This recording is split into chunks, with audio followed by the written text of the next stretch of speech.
Hi, I'm Shiv Gaglani, welcoming you to Raise the Line with Osmosis from Elsevier, an ongoing exploration about how to improve health and healthcare. Today, we're honored to do that with one of the nation's top healthcare leaders, Dr. Joshua Gordon, who's the director of the National Institute of Mental Health. In that role, he oversees an extensive portfolio of basic and clinical research that seeks to transform the understanding and treatment of mental illnesses, paving the way for prevention, recovery, and cure. I'm looking forward to learning more about the NIMH, which is celebrating its 75th anniversary, and getting his views on how to meet the growing need for mental health treatment, including among providers themselves, the promise of psychedelic-assisted therapy, and other issues. Dr. Gordon, thanks for taking the time to be with us today. Thank you for having me. So, as you know, many of our audience members are interested in or are pursuing careers in medicine and psychiatry, mental health. Would love to hear in your own words more about your background. What got you interested in medicine and then a career in psychiatry? I got interested in medicine really through the science. First and foremost, I got interested in biological science, molecular biology, all the cool stuff that was happening in the late 70s, early 80s in that area. That convinced me to major in biology as an undergraduate.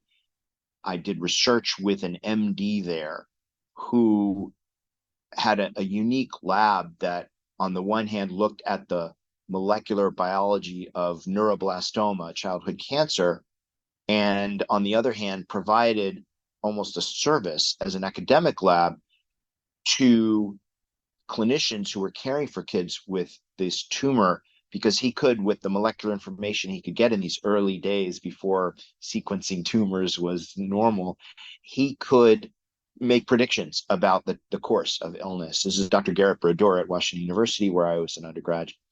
That convinced me that looking at both biology and pathology could satisfy my scientific curiosity and also lead to a better world for people, novel therapies. In medical school, I got really interested in neuroscience and also simultaneously really interested in mental illnesses, which I think to a certain extent still remain the biggest mysteries in medicine. And that's why I chose to go into psychiatry.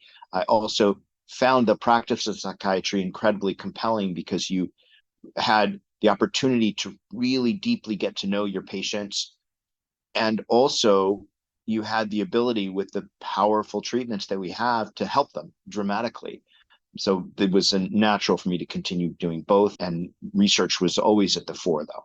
So did you go into medical school expecting to do a PhD? And maybe we can talk a little bit about your PhD, because I know a lot of our audience are, maybe debating what degree to do, if any, or some of them are in MD PhD programs. So yeah, tell us about maybe the original research that you focused on. I did choose to pursue the combined degree right off the bat. And my initial angle there was to continue the work that I'd done as an undergraduate and study molecular oncology. But in the first year of medical school, the neuroscience course, which was a combination of neurophysiology and neuroanatomy, really blew my mind. It was just quite intriguing and engaging. And that, plus a little bit of foray into the latest research at the time, which was about using microstimulation to prove that the brain actually was the seat of perception. That got me very excited about neuroscience, and I made the switch. My own PhD was in visual cortical plasticity. And there, in those studies, I was able to marry my previous love of molecular biology with my emerging love of neuroscience, because this is a time where sophisticated mouse models were starting to be made. This is when knockouts were just coming on board and were just begun to be studied from a neuroscience perspective. And so I was able to take advantage of those developments and begin study of systems neuroscience in mice with a focus on development of the visual system. Later on, I would take that in my postdoc and then faculty period to focus on functions of the brain more relevant to psychiatric illness. But it was really just a combination of being in the right place at the right time that married my past and future interests together. Yeah, that serendipity is quite a theme that comes up on these podcasts. Interesting about your PhD. My undergraduate thesis was in neuroscience, and I was looking at BXD mice, looking at their neocortical volumes and figuring out what genes were correlated with the size of neocortices in mice. So I didn't realize there's some similarities there. I was reading one of your interviews on the NIMH website celebrating the 75th anniversary, and I think you mentioned the role of NIMH came from maybe your PhD advisor encouraging you to apply.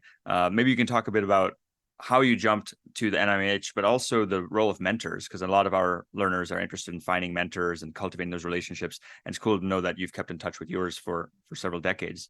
Yeah. My career started out like many in academic medicine. I was an assistant professor. I had a role in the residency. I had a practice, and I spent most of my time doing research. Had a very active lab. It was a wonderful time, really, a wonderful 15 years of my life. Made a number of contributions to the field that allowed me the opportunity to meet lots and lots of people from all over the world, and just was really enjoying being a faculty member. I was at Columbia University in the Department of Psychiatry there at the time. When my predecessor stepped down, I was at the Society for Neuroscience meeting, and my PhD mentor, Michael Stryker, who was an amazing mentor, he came up to me and he said, Josh, you should think about this job. And why did he come up to me and say that? First and foremost, he knew me well. I had done all kinds of service things when I was in graduate school. I was, serving on some university committees. I worked in the schools in San Francisco, teaching neuroscience to middle schoolers. I taught Sunday school at my synagogue. He knew that about me, and he knew that I cared about serving the community. And he also knew that I had broad interest in science, that I wasn't only always focused on my own research, but I enjoyed delving into other areas of neuroscience more broadly, of psychiatry more broadly. I'm the type of student and faculty member who was always at every grand rounds and seminar, regardless of the topic. It didn't have to be in my area. And he knew that about me as well. So the fact that Michael had really taken the time to get to know me and thought about me in that context, if this is a job, Josh, that you would love, that's what got me thinking about it. That's fantastic. And any advice? I'm sure you've mentored some students along the way, or some trainees, and you yourself were mentored.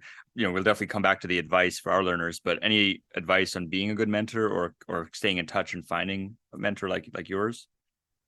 I think both from the mentee and mentor perspective, I'm going to fall back on advice that I got in graduate school, which is that a mentor, no matter how much they care about your career, the mentee's career, they care about their own career more. And recognizing both as a mentee and a mentor that fact, you have to find a mentor who, number one, cares enough about mentoring that they care about your career, that they want to see you succeed. And also find a mentor who knows and understands that it is in their own best interests to be a good mentor. So I've strived to meld those two things into one in my own interactions with my mentees. That is, to try to think about their careers, to try to think about what they really want to get out of their experience in my laboratory, or their interaction, if we're talking about, if they're not in my lab, but I'm giving them advice in some other area. Try to think about their interests, and then also try to recognize that my investment in them will pay off for me, so that desire to be altruistic and that desire to be successful can be seen as two things that are working together as opposed to in opposition. Yeah, no, I love that advice. I think that applies not only to those kind of relationships, but really any relationship between organizations, between people, is first understanding the incentives, understanding kind of what the other's goals are, and second, aligning them. Like, how do we find the shared ground? So that's great advice. 100%. Now, going to your role at the NIMH, I would love to hear more about kind of how the last several years have gone for you, especially with the COVID pandemic. Can you give us, our audience, an overview of the size and scope of the NIMHs? What are some of the things you've been working on that you're most excited about? And I think we'll leave it at that before I go into more questions. The NIMH is the principal funding agency responsible for supporting and conducting mental health relevant research in the United States, and the largest such agency in the world. Our annual budget is somewhere north of $2 billion, about 80% of which goes out the door to investigators at universities and other institutions around the globe. Our main role is in trying to make sure that good science is conducted in the service of furthering public mental health. That's one answer to your question. It's not just dollars, though, it's people.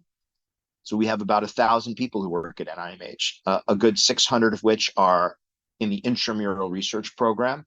They're scientists, technicians, animal care technologists, janitors, the whole works, trying to do what any good academic department of psychiatry does, a broad range of mental health relevant research, very strongly focused on neuroscience and translation into treatment. Then there's another 400 or so employees whose job it is to ensure that we support the best research around the globe, and particularly in the United States. So that's program officers who are working with applicants to help them make sure they know what we're looking for and how to go through the process. That's grants management specialists who make all the checklists, make sure all the rules are followed, get the grants out the door. That's HR and travel and all the administrative things we need to have happen. And yes, that is also janitors cleaning the floors and administrative assistants making sure that appointments are booked. So it's the whole range of gamut. And one of the things that I love about being at NIMH is that every single one of those people, whether they're a scientist or whether they're a travel specialist arranging my trip to the University of Iowa, they are all committed to the mission.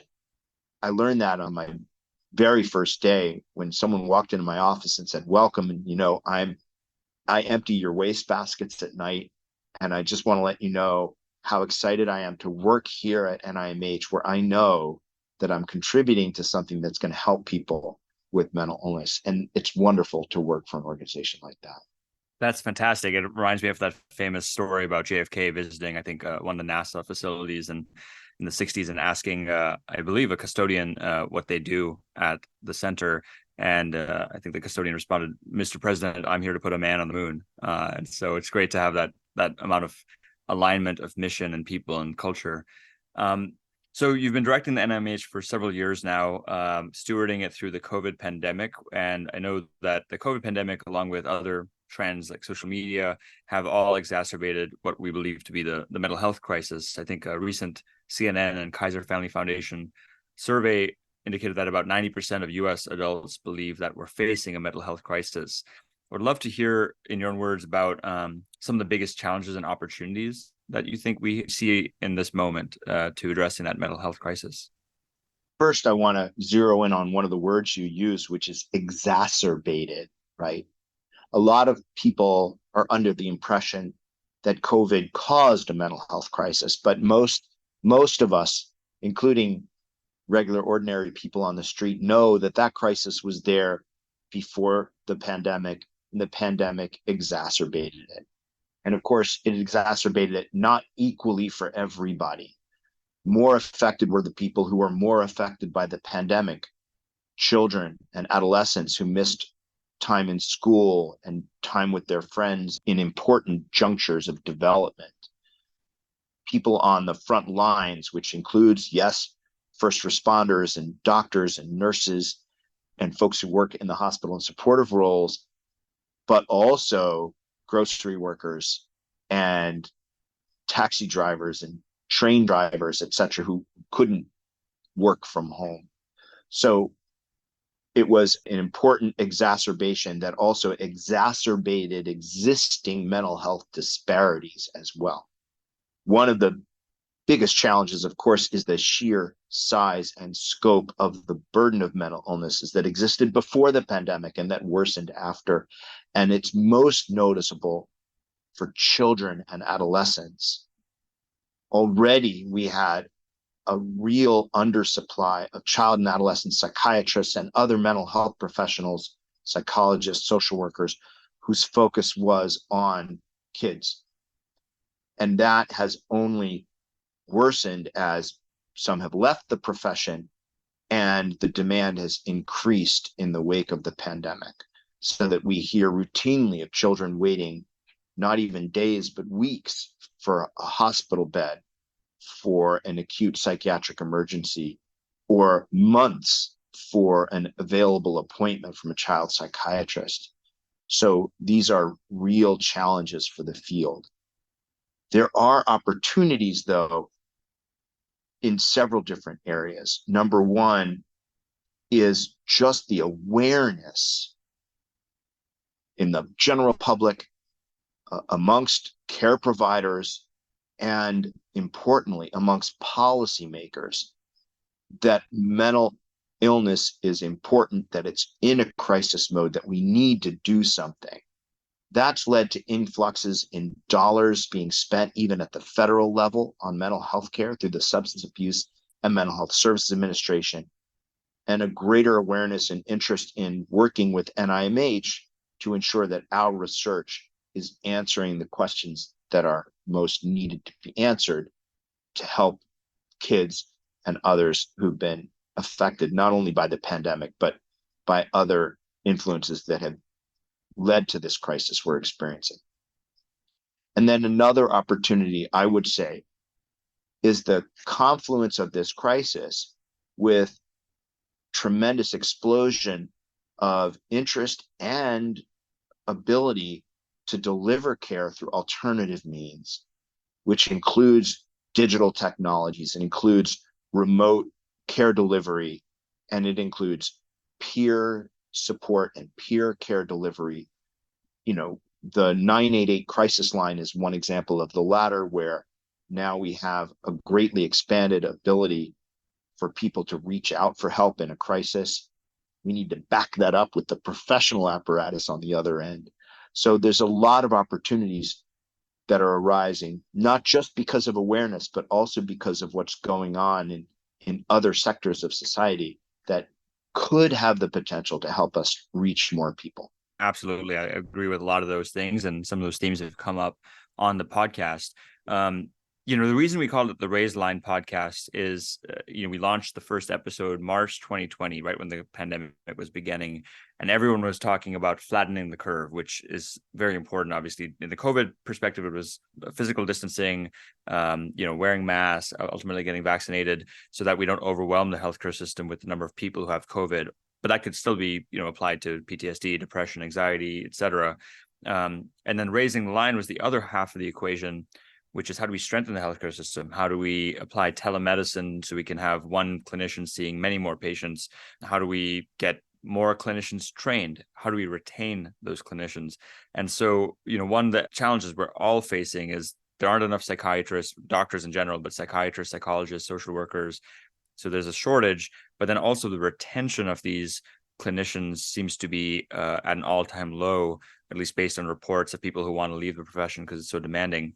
As a clinician and researcher yourself who runs the NIMH, I'm curious, what are your thoughts on the staffing of these jobs? How do we train more? How do we keep them in the profession longer?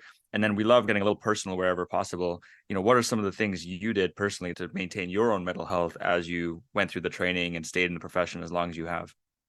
Well, let me answer the latter first. I mean, what drove me to stay in the profession was my engagement around what I love to do.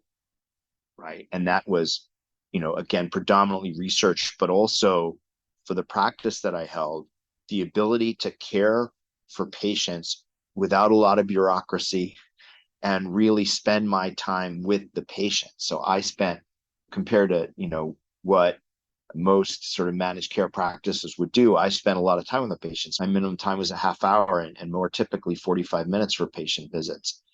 So to be able to practice the way I wanted to practice was the way that I stayed with it. And that's one thing that I know resonates with a lot of care providers, regardless of the kind of care they're providing. I think also another thing that drove me is this feeling of efficacy. I am not saying that every patient I treated got well. That's just never going to happen in any branch of medicine, and certainly not in psychiatry. But I felt like I had a role to play in helping my patients, and that most of them responded to the treatments that I was offering. And that was tremendously gratifying. And if we can increase individuals' efficacy by ensuring that they are trained in evidence-based approaches, that we continue to make new treatments available to help those who aren't responding to the old ones, if we continue to make it easier for people to use evidence-based approaches, that's I think one way we can do that. And the researcher's role in that context is to not just develop those treatments and show that they can work, but also study how best to implement them. How do we make it easy for a healthcare system, for a practice, for a clinic to adopt these evidence-based approaches? And NIMH conducts a lot of research in that implementation side to make it easier for the practitioners. But the other thing we need to do in mental health specifically to try to resolve the shortage, to raise the line, I love that, Shiv, is ensure true parity for mental health.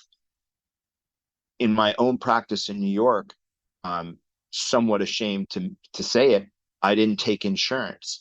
I would negotiate with each patient on their ability to pay, but I didn't want to deal with the bureaucracy, and I didn't need to deal with the bureaucracy. And one of the reasons I didn't need to deal with the bureaucracy is pay was so low that there were very, very few of us who could afford to take insurance patients, even if we wanted to. And so there were very few psychiatrists who took it. So patients were forced to go out of network. And so that's a situation which continues. And it's a big problem in many areas that there just aren't enough. It's not even that there aren't enough psychiatrists. There aren't enough psychiatrists who take the common insurances, so that a middle-class patient with a good healthcare coverage still has a hard time finding a psychiatrist. And that's also true for psychologists and social workers. So if we can ensure that an hour of a psychologist's time is reimbursed according to the benefit that they're giving the patient, and not according to some formula discounts their professional training or the techniques that they're using, I think that would be really important. We have parity laws on the books, but as the president has recently acknowledged, they haven't actually led to true parity in availability, and that needs to be fixed. I'm really glad you mentioned that, because I think when we think about federal research funding, it's often on the, very biological aspects of the research, which are very important, right? But the other challenge is getting it actually into the hands, into the mouths of patients, into the clinic treatment rooms. And these new models that you're talking about, like, whether it's telepsychiatry or it's group therapy, peer support. Just yesterday, I was on with, we have some contacts and colleagues at the Office of the Surgeon General. Dr. Murthy's been doing a lot talking about social isolation and the fact that this epidemic of loneliness, which he calls it, it's equivalent to smoking for decades in terms of the negative effects it has across mental health, cardiovascular, et cetera. And I would just love to hear, since I mentioned that, any collaborations you have on things like that. So first of all, the Surgeon General has been fantastic to work with. And since day one, when he was appointed, his emphasis has been on mental wellness as much as anything else. In fact, more than anything else. The fact that he's put out report after report after report highlighting mental health as the major challenge of our time has been remarkable. And we've been working with him on each and every one of those reports. Our subject matter experts have had a role to play. It's really been a wonderful collaboration that I really appreciate. On the loneliness front, we actually have several different research projects that we funded in that area. One big focus for us has been the effect of loneliness in the elderly, and understanding that impact both on their mental health and other forms of health in those individuals has been a recent focus of our geriatric psychiatry research program. And that's actually been done in collaboration with the National Institute on Aging, which has been a great partner in a range of different programs. So yeah, we have a lot going on in that area, and I hope that in a few years we can have real practical solutions that can make an impact on loneliness and on the mental health effects of loneliness. There's another thing you brought up in there that I just wanted to comment on. You know, you pointed out that loneliness has many different effects on the body, including raising risk for mental illness, but also raising risk for other illnesses. And I would say that that's true of most, if not all, social determinants of mental health. Whether we're talking about poverty, food security, housing security, availability of parks, availability of nature, all these things which we know play an important role, discrimination, more, they all are risk factors for illnesses in multiple organ systems, including the brain. And so we've formed a program funded by the Common Fund, which is an NIH director administrated pot of money to fund intervention research performed in communities by community organizations, not universities, but the community organizations themselves, intervention research aimed at improving health across a wide variety of health outcomes and focused on structural determinants of health in those communities, like some of the things that I just mentioned. So we recognize that through collaboration, we can address these important social determinants of mental health and other forms of health in a more effective way. That's fantastic. That's really, really great to hear that you guys are engaging community members, because I know a lot of, having trained at Hopkins, partially, there's this often this hierarchy in medicine, MDs over, certain physician extenders, and then, academic labs versus community research. So it's great to hear that you guys are doing that as well. Well, Hopkins at the Bloomberg School of Public Health, that's one of the really leaders in terms of community engaged research in mental health and other forms of health. So you have some shining examples there too of engaging community members. So I wanted to switch to one of the most promising interventions coming up in psychiatry, which has gained a lot of popularity over the last few years. And I heard you speak at the Psychedelic Science Conference in June, and then you published a wonderful viewpoint in JAMA Psychiatry called Psychedelics as Therapeutics, Potential and Challenges in July of this year. Today, we're interviewing you on September 14th, which is actually an interesting day because MAPS just published its latest study in Nature Medicine. And we had Rick Doblin on, the founder of MAPS, a couple of months ago on the podcast. And just to say what Nature shared, it says that the results of a second trial involving 104 further individuals with PTSD and published today were similar to those of the original. 71% of people who received MDMA alongside therapy lost their PTSD diagnosis, compared with 48% of those who received a placebo in therapy. The drug seemed to work just as well in people who had other mental illnesses, such as depression, and in those who'd had PTSD for a long time. It also seemed to work equally well across racial and ethnic groups. So obviously, we're all very excited about the promise of psychedelic therapy for a range of mental health conditions. We'd just love to hear kind of how you got interested in that space, what your thoughts are right now about both the opportunities as well as the challenges. I know in Australia, they just approved it as a treatment in June.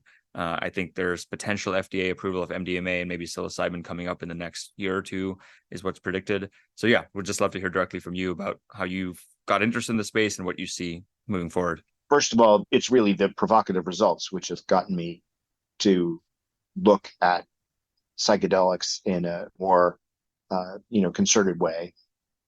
And these new results from MAPS are really wonderful, or I should say potentially wonderful. And I'll explain the potentially in just a bit. So this is the second of two studies that are setting them up for going to the FDA for approval for the use in PTSD. And it is exciting to think that we could have a medication which is dramatically effective for PTSD. We don't have good medications for PTSD. Those that are used are modestly effective at both.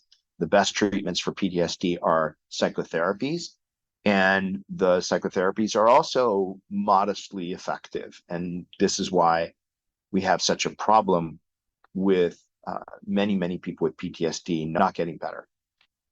That's the promise. The promise is that we might see dramatic improvements in a large number of individuals with PTSD. The challenge is really on multiple fronts.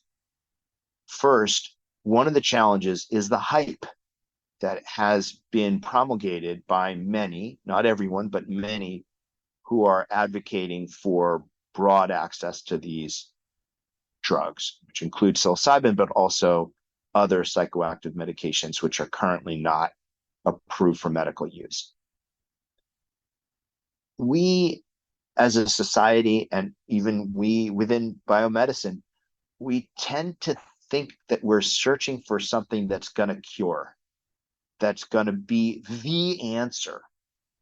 And although the numbers from these studies are really wonderful, the notion that, as you say, 70% lose their diagnosis, I forget the numbers for true remission. It's less than 70%, but still better than anything else we have on the market. We look at those numbers and we say, we're going to solve PTSD.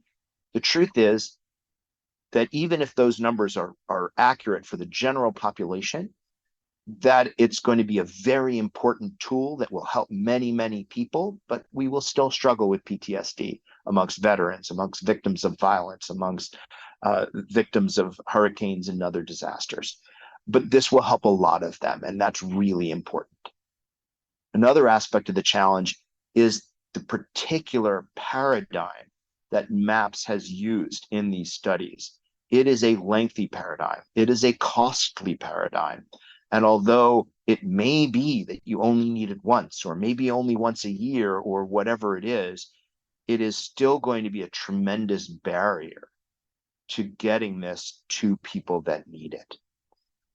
The third challenge that I see, again, assuming that this data are solid and that it will replicate, is that because of the barrier to use in the way that MAPS has shown to be effective, there will be a lot of interest, pressure, and perhaps even success at going around the strict protocols that MAPS has studied into use paradigms that may not be effective and that could be dangerous.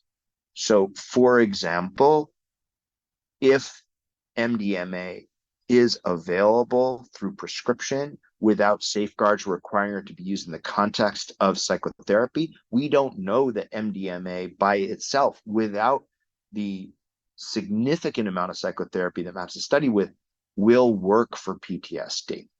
And another challenge is that people might want to use it regularly. And although the likely safety of these compounds in the context of a small number of uses, separated maybe by years at a time, if it lasts as long as we hope it lasts, is very, very different from the safety profile of potential regular use of the compounds. And so we have to look at the whole way that we might approach using these medicines and make sure that it's in concert with the available evidence.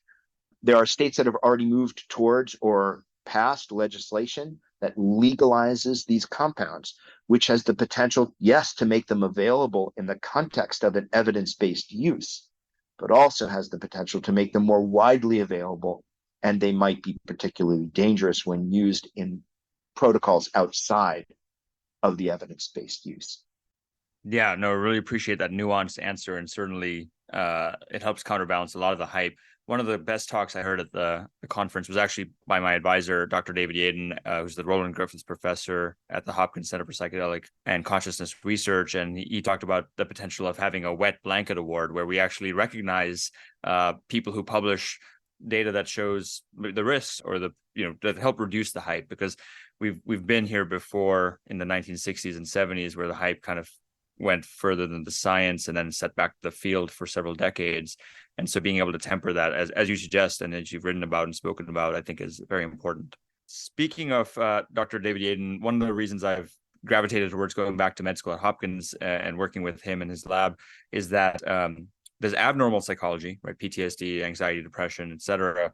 And then there's positive psychology, right? Which is how do we help people flourish and be the most fulfilled they can be. I'm just curious, do you or the NIMH have any research or studies in that field? Like, how do you think about that spectrum from abnormal to positive psychology? I would say that we at NIMH feel that our responsibility is in research to alleviate suffering. The notion of trying to enhance someone's well-being more generally is linked to that elimination of suffering. But we focus on those aspects of well-being that pose risk versus resilience towards mental illness. So if we are going to study a process that enhances well-being, we are going to do it in terms of understanding its relationship to risk and resilience to mental illness, as opposed to well-being for its own sake, right? Because we are funded by the taxpayers of the United States of America, and their mandate to us is to help prevent, treat, and cure mental illness. Right? So that's our mission. We try to stick close to that mission. Very helpful. Thank you. So my last question for you is, what advice generally would you give to our audience about meeting the challenges of this moment, given that so many of them are current or future healthcare professionals? Well, I would say to the current and future healthcare professionals listening in, take care of yourself and take care of your patients.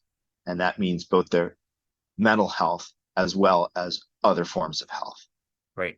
Well, with that, Dr. Gordon, that's really important advice. I'd like to thank you for taking the time to be with us on the Raise Line podcast, and more importantly, for the work that you and your team have been doing to alleviate mental health suffering around the nation and beyond. So again, thank you for your time. Thanks for having me, Shiv. And with that, I'm Shiv Gaglani. Thank you to our audience for checking out today's show. And remember to do your part to raise the line and strengthen our healthcare system. We're all in this together. Take care.